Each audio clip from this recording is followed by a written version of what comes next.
LEADJOY, if you don't know, this company actually has a controller on the market that looks exactly like the Backbone one, and I'll be honest, I never tested them out. So when I saw the Blade Plus, which someone on my Discord had put me on, I was like, oh, this looks interesting because this looks like the X5S from GameSir. At first glance, I thought they were basically the exact same shape, but they're a little different. Anyways, we'll cover all that in this video, but before we do, they did send this one for review that has no impact on my opinions, no money change hands, etc, etc.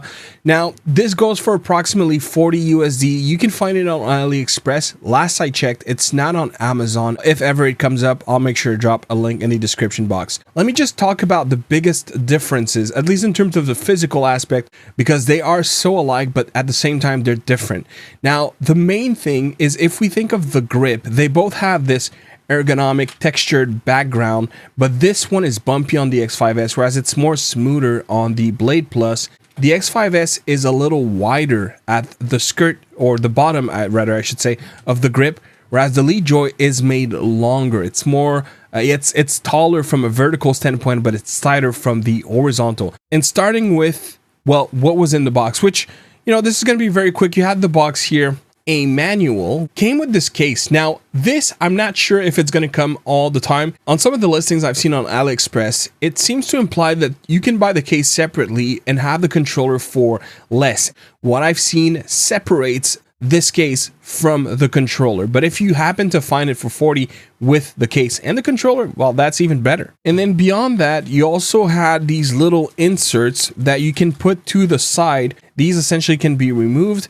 And if you want something that is a little different in terms of thickness, you have options that they include. It is a telescopic controller, right? So you can stretch it, and this will easily fit phones. So to the point, if I put an iPhone real quick, you can see how that's gonna fit, but it's also gonna fit something like a tablet. We have membrane face buttons, membrane D-pad, tactile bumpers, Hall effect triggers, Hall effect sticks, 2 extra buttons in the back, so that's already a benefit that you have over the X5S, because the X5S does not have extra buttons.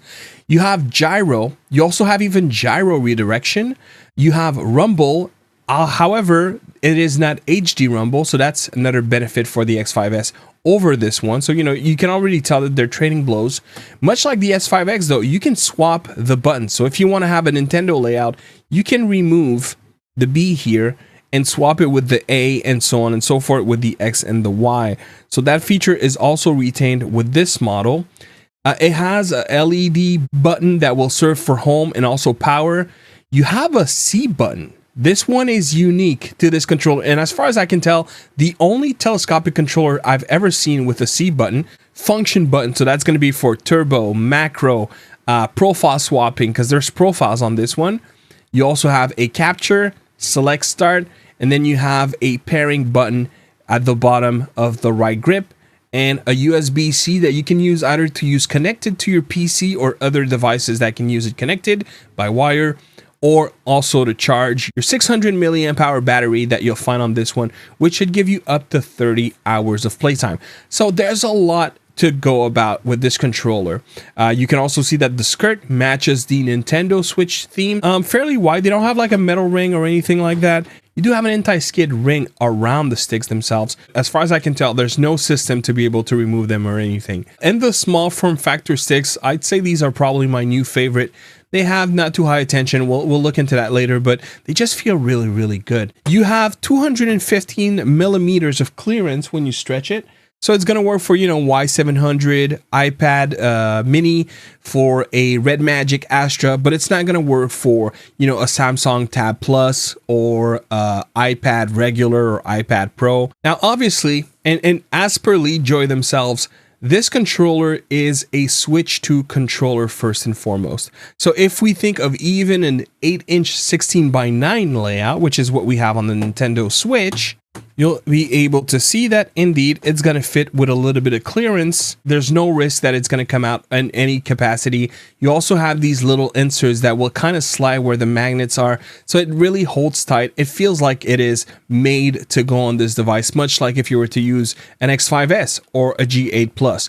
The one big thing is, even though you do have rumble, what you have is not HD rumble. Now, I mentioned the C button. So what happens when you click the C button? is essentially what it does is it's a macro that will push the home, push down, and 2 times to the right side. And to the proof, if I push it again, see what happens. It's just repeating the process. I mean, I said push home, down, and then the right once each, so that it sends you to what would always be the game chat, because that's always where the button is going to be. It is effectively a macro that will do what the shortcut to always bring you to game chat. It is not like a proper implementation that you would get from a game chat button. And at the same time, if you were wondering, for example, the Switch Pro 2 controller, whenever you power it on the Switch 2, you have the ability to change your buttons. So if I hit home here, you'll notice, or I mean rather I hold it, you'll see that we don't have the extra buttons, right? The extra buttons are on the back, are calibrated on the controller itself using shortcuts. Now, normally, the way that almost every single one of these controllers work is you'll have a mode button, and if you push the button that you're trying to turbo once, it should give you a turbo as long as you hold it. So right now, if I hold A, it's just giving me one input. In fact, it's taking me out because that's how you get out of this menu. So if I hold this and push A once, I just got a little vibration, a little jolt. This is letting me know that turbo is now activated. So to the point, if I hold it, you see that turbo is currently on. You can also turbo a bunch of buttons. So for example, right now, I just put turbo on the A. So if I hit a button, you can see that A, just by holding it, is turboed. But I also turboed my ZR. So you can turbo a bunch of buttons. And usually if you want to remove every turbo, you just double tap like I did, and now it's gone. So you have a bunch of features, and you have even more when using the app, which we'll look into very shortly. I mentioned rumble, and what you have, unfortunately, is not HD rumble. I'm not even sure, to be honest, if it is rotary or if it is regular haptics like you find in cell phones. To me, it feels more like a haptic motor, but it feels like a cheap haptic motor. And the best way to showcase this is in Donkey Kong. So what you're hearing right now is the rumble of the controller. And you can see that nothing is happening in the game. But listen to this.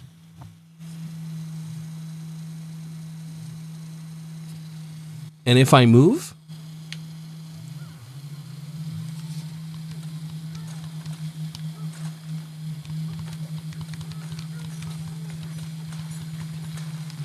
and that's one example where, unfortunately, you would have to shut it off completely if you don't want that obnoxious, always persistent rumble that is just very unpleasant. On a proper HD rumble controller, it's nowhere near as obnoxious as it is right now. So, you know, I thought it was going to be important to point it out. If you don't care for rumble, well, the good news is everything else about that controller absolutely demolishes pretty much and almost every single controller in the small form factor. And I would argue that this is the absolute most advantage that the X5S has over the Blade Plus. Just about everything else is better here. And the best way to show you guys what I mean is to start with the software. So let's go. Once you get the app, which you have a QR code in the box to just guide you in the right direction, you'll see the Blade Plus, and when you scan for it, as long as your controller is connected to something, it should see a signal to which you can connect. Once you're connected, you should see your profiles. Now, of course, because I've never created one, you don't see anything at the time being, and you'll have your config library, which we'll go into in a second. For now, let's click the gear top right. And once you do, you have your connection mode type. So it's going to show you the different types that you can have: X input, PS, switch, and G-touch. G-touch, which is going to be your screen mapping solution. Stride precision is going to be for your stick resolution. Indicator light brightness is going to be for how bright the light shines around the home button. Calibration is going to be for both your sticks or gyro. As far as I can tell, there are no trigger calibration, and hopefully we'll get that in the future, and you'll see why very shortly. Lab feature, I just had it enabled. I couldn't tell you exactly what features this enable or disable, but basically it's beta features that are either currently in beta or upcoming down the road. So I would keep it enabled. So far, I haven't had issues with it. Firmware version will show you what firmware you're on.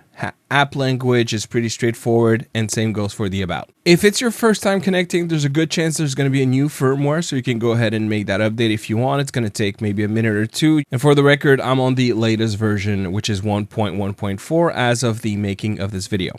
Okay, now when you go into profiles, the first thing you'll see are configs that you may have saved in the past, or if they're available per the mode that you're on. So right now you don't see nothing, but if there was something, it would appear here. Once you start creating a configuration, you'll see the different mappings where you can also address turbo, and you'll be able to address the burst for your turbo. And I want to bring your attention to something. If you look up, you'll see subconfig 1 and subconfig 2. And what these are alternate layers. And what these mean is whenever you hold a specific button that you can predetermine, for example, I'll put L4 and R4, anytime you hold that controller, it will temporarily load a completely different template to your entire controller. So if you want your sticks to behave differently when you hold one of those buttons, you can do that. If you want your buttons to act completely differently, you could do that as well. This is a pretty big feature, and the fact that you have not one but two different layers on top of the stock one, so for a total of 3 layers, that's genuinely OP. But back to addressing a layer or any other for that matter. After the mapping, you also have the sticks. You're going to be able to adjust the center point. So if for some reason your stick was drifting a little bit to the left, to the right, up or down, you can adjust that manually. You can adjust the dead zone, both dead zone and anti-dead zone, meaning the outer dead zone and inner dead zone. You can even do negative dead zone if you need for whatever reason. This is extremely flexible as far as how you can set it up. You can also address the curve, and based off of if you put circle or rectangle, so basically adjusted or raw, it'll also adjust the curve, but you are free to do as you see fit. So if you find that it's not fast enough or that it's too slow, you can adjust that to your liking using the app. And of course, you can independently address your left stick and your right stick. And you can also make it so that when you push a stick in a specific direction up to a certain percentage, it'll activate a button for you. If, for example, you don't want to click the left stick and you want the controller to do it for you whenever you get past, say, 60% of your range, you can do that. This is extremely powerful for someone that wants to tweak things specifically to certain types of games. When looking at your triggers, you can adjust the dead zone if you keep them linear, so analog, or you can make them a software corrected hair trigger, which means that as long as you push it just a little, it'll go immediately from 0 to 100. So that's really up to you, however you want to tweak those. You can address the vibration, both the left vibration and the right vibration, or you can deactivate it altogether. When looking at motion, by default, for example, on the Switch mode, you're going to have gyro because that's a platform that supports it. Same goes if you are on the PS mode.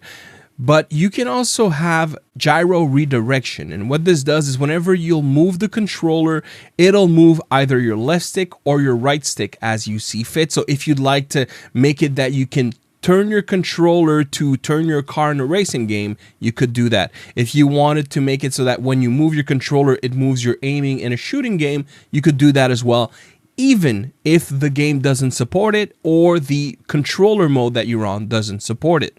And then this is where it gets potentially questionable for some people. There's also recoil control. So essentially you can make it so that you create a script that will address your vertical recoil pattern and also your horizontal recoil pattern, and then I guess your randomized recoil pattern, which I think is the third one. Quite frankly, I've never used those tools, so I'm not really an expert on the matter. All I can tell you is that these exist on this controller, so maybe that's something that'll interest you, maybe it's something that'll push you away. I'm not one to judge. Just know that the feature is there, and that's about all I can say about it because I'm not an expert on the matter. Now, of course, once you're done, you would want to save it. Either send it to the controller or save it to a local profile so that you can use for later. And so there it is. Let's move to a sound test, and after that, testing as a whole.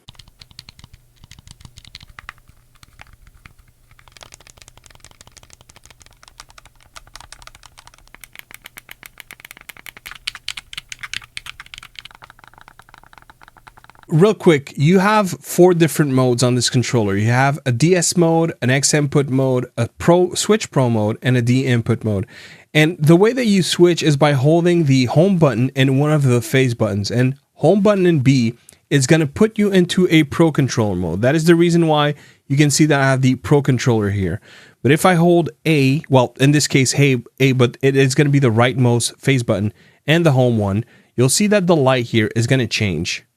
And it should turn green So now I'm on an X input controller, and you can do the same with the uppermost and leftmost buttons. So each of these should be a different mode.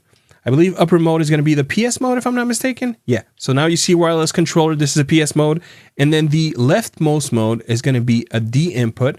So before we start the test, I just wanted to put this out there. Now, for some reason, I don't know why on PC it just does X input, but if you're on mobile, I say D input. I'll be honest, I'm not sure if it's actually D input or just a debug mode, but it was perceived in some devices, not so much in others.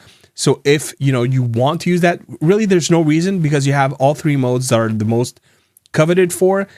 If you wanted to use that, just know that it exists. To which extent can you push it? I couldn't tell you because I haven't tested that. Okay, I can't perceive any stick tremor at all. Axis snapping, none at all either. Stick snapback, you have some, but it doesn't come up as often. I don't know if it's because of the size of the stick, but you definitely have some. Just it doesn't seem to come up all the time, and for some reason my bottom right quadrant here is just not getting it. But yeah, best to assume that there's a little bit of it.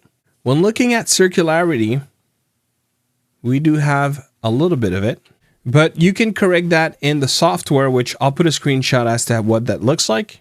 When talking inner dead zone, you basically don't have any. Like, I'm barely brushing those sticks. And of course, that is again addressable in the app. Gap dead zone, based off of the increments that I see, there are also none at the root of your stick. Outer dead zone, you do have a little bit, which is acceptable. I was a little concerned with that because these are small sticks.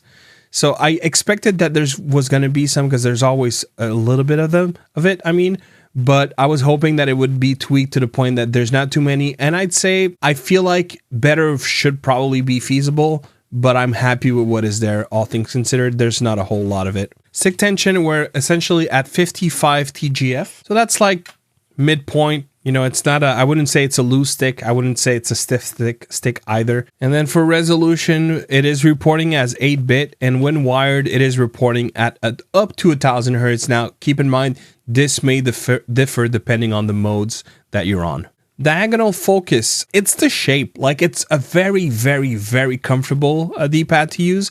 I don't necessarily think it's the best D-pad for diagonal focus, especially if you work at the tip of your D-pad, because it's kind of rounded, you know what I mean? So it's hard to like really rock the diagonals precisely from the edges. But if you operate from the center, keeping your thumb closer to the center, it's a little easier to do. I also think I'm losing like speed when doing that, but decent for diagonals. When talking about the rolling test, that's one of the greatly executed things of this D-pad. It just feels comfortable. It's super, super smooth. Very, very nice to roll. I don't know if it's going to translate well in a game, but as far as what it feels like, man, this is a D-pad that is just phenomenal for retro games or fighting games or, platformers, things that requires the D-pad. And if you're going to be rolling a lot, you're going to like this one. It feels really, really good. Adjacent directions, it is very, very hard to do on this one. Dare I say impossible? Like, I have to push so hard to be able to do it that I wouldn't even consider that to be an adjacent prone direction kind of controller, which, in some cases can be a problem. Here, I'd say it's not a concern at all if this is not something you want to see. If it is something you'd like to see, yeah, this is not going to be the one for you. Accidental inputs, also very, very, very well tuned. It's it's almost a D-pad that feels stiff, but then again, it isn't. But it's like, it really holds itself very tight. So I feel like you're not prone to issues all that much. Now, there is a pivot, which we'll get into. So that test in particular is going to make it hard. Like, if you're playing Guile on Street Fighter, yeah, you're probably going to have an issue because it's so stiff on the peak point of your arrows. But on the center, it's the exact opposite. And talking about that center pivot, oh, there's one. It dips, but again, it's so hot in the middle that it's almost impossible to not hit a key. And when you're on that pivot, it's like it's pushing you to a direction. It's very, very hard to hold that pivot down, but there is a pivot. And on the other hand, because that pivot is kind of always hot, it's very, very easy to navigate. But you'll see here that I'm struggling to like just hit one arrow. It's almost like, again, it's so hot in the center that whenever I pivot, I'm forced into not just one direction, but two. So if you operate a lot from the center, that could potentially be a challenging D-pad. Definitely one that is comfortable from the edges, but also where you want to operate it from as much as possible. For your triggers, start dead zone. Oh, we definitely have some, especially considering like this is going to be a shortened range because it's a small form factor. We definitely have quite a good dead zone at the start of the trigger. You probably can extend it a little bit in the app. I was supposed to have set it at 0. Maybe it didn't register for some reason because I feel like this is a little too much dead zone. But anyways, this is what I'm seeing, so I'll assume that this is correct. Now for end dead zone, a lot here, I feel like I'm pushed all the way. Now, of course, there's more, but I'm going into potentially a little bit of dampening, and that's how I hit 100. I feel like I probably would calibrate those. If you're running into that issue, try to see. Man, for some reason, my brain is not braining right now. I don't remember if there was calibration for your triggers. If anything, with the way that it's looking like right now, there's definitely some dead zone at the end of the actuation, to the point that it could cause issues if you don't press super hard, but that can also be adjusted for sure with the app, or just activate the hair trigger. Potentially for racing games, that could become a problem. For everything else, it shouldn't be. Yeah, the other one is not as aggressive. So yeah, maybe there's something in my settings that are off, because right now, if I push them both, you can see that there's quite a discrepancy between the left one and the right one. One is at 0.99, the other one is at 0.91. Something doesn't add up here. So it might be me there. That's probably a behind the controller error, guys. Dampening, there's a very, feels like what would be a small sheet. I wouldn't even call it rubber. I don't know what it is, but like I don't feel like I'm hitting plastic on plastic. I feel like there's just a little something preventing me, but I'm not sure quite what it is. It doesn't feel unpleasant, and it's not noisy either. So there's got to be something that dampens the noise, but it doesn't dampen the distance as much, though clearly it seems to have a little bit of an impact here on the sensor. And then hair trigger, as we mentioned, you don't have a physical hair trigger, but you do have a software-based one. And once you have that activated, it works really well. And then you can also address the curve, which is not very common for telescopic controllers. This one gives you so much that you can tweak in the app. So yeah, this is going to be easily addressed with a controller like this one. All right, let's move to gaming tests. Now, before I start, I'm using the root most settings. You know, I'm not tweaking anything. I'm not using recoil, compensation, or whatever like that.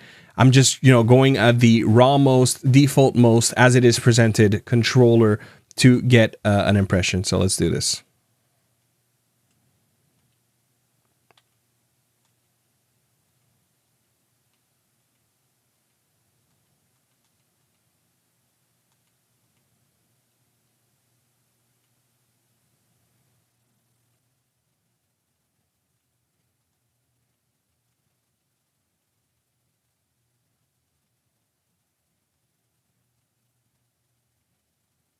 Am I happy with this number? Personally, no. Do I blame entirely the sticks? I would also say no. And one thing I do appreciate is that we have such a great deal of tweaking. This is something that if I was to want to go shooter with this controller, I would definitely be able to improve it through software so that it works better for me. But I guess what I'm seeing here is that a controller to overtake a G8 Plus? Is that a controller to overtake an Elo Vagabond or a Razer Kishi V3 and V3 Pro? Absolutely not. Is it a controller that falls within what I would expect from something like a Backbone or an X5S? Absolutely. And the benefit here is that this controller gives you more to address that than any other options in the small form factor that I recall seeing. But if we are to compare this one to like mid to large form factors are going to give you better sticks. You're going to be able to find like off the market risers. So I would expect better results from those controllers. But this one, all things considered, I'm okay with what I'm seeing. And I know that I have tools to improve if this is the one I'm going to be bringing with me on Call of Duty Mobile, or on, using touchscreen to do PUBG, or whatever other kinds of shooters where precision is going to matter. All right, let's move to the next game.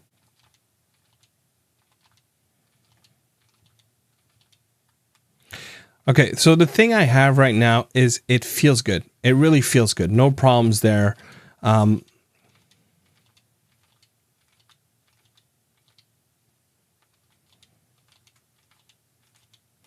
Yeah, it's one thing.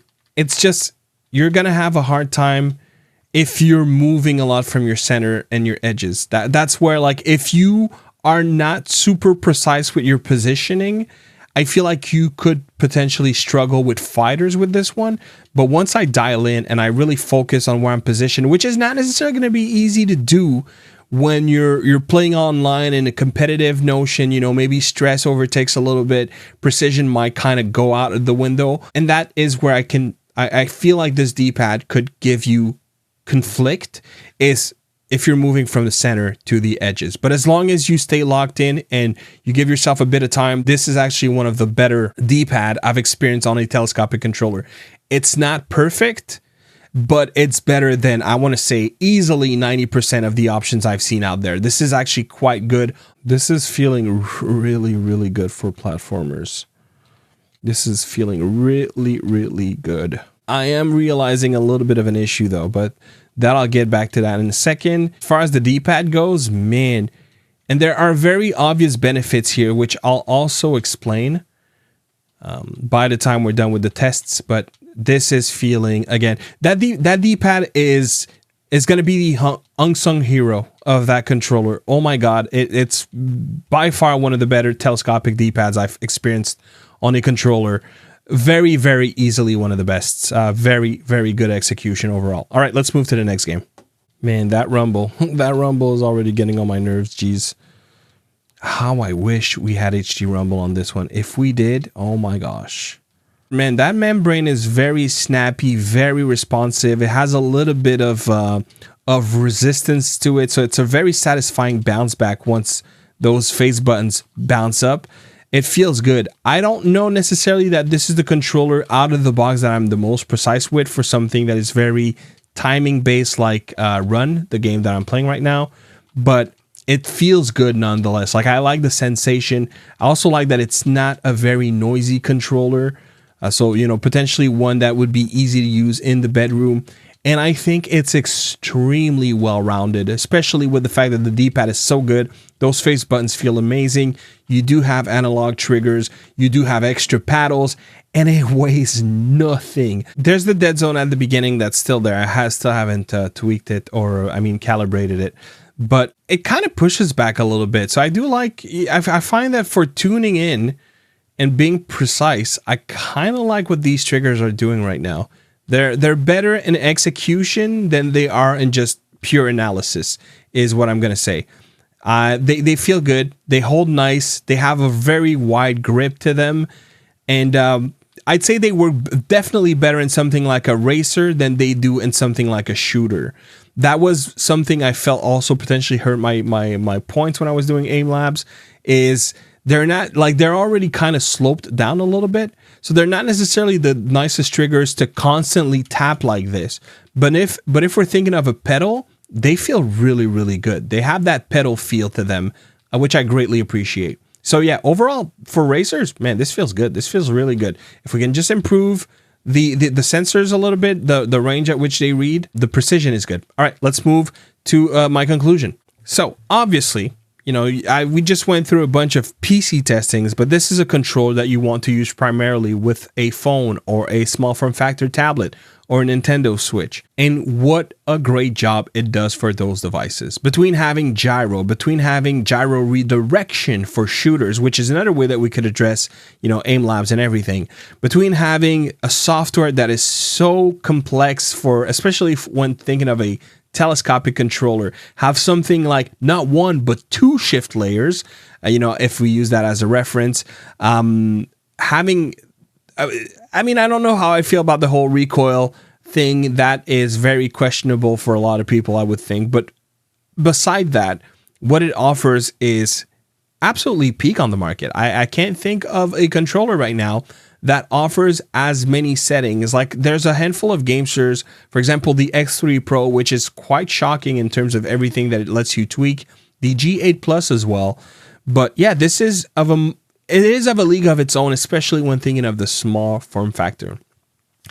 I also think that the grip is better in general than the X5S because these are a little more elongated, especially for D-pad play. The thing with the X5S, if you use that, you know, those sticks grip, it feels good, and it kind of pushes your sticks outward because you want to like hold the curvature here, and it feels really good for that.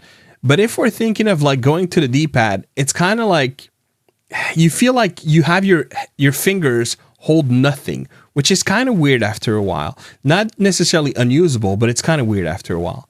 Whereas the Blade Plus, you always have those little things that sticks out that you can use even when you're using the D-pad. And this is quite a comfortable setup. It feels really good. You can lean on this back here. You can also lean on the triggers to kind of have this really pleasant grip, which, by the way, as I'm seeing this, if you're wondering, I also saw on the website they have a cooler of their own. But if you're wondering if you can use the Gamester FX5 cooler, absolutely that you can. It really feels like there is some type of collaboration happening behind closed doors on this one, because they seem to pair very well with each other's accessories. In fact, I'm pretty sure you can even use the face buttons. You know what? Let's try it.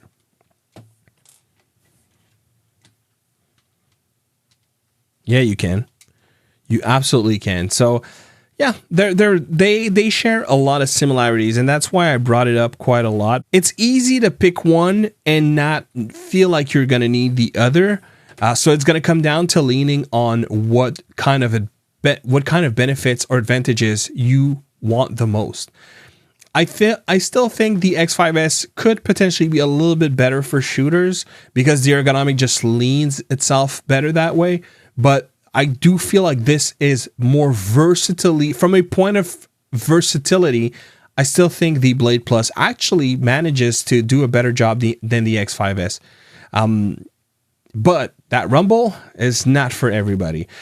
Some people just hate rumble. I hate you.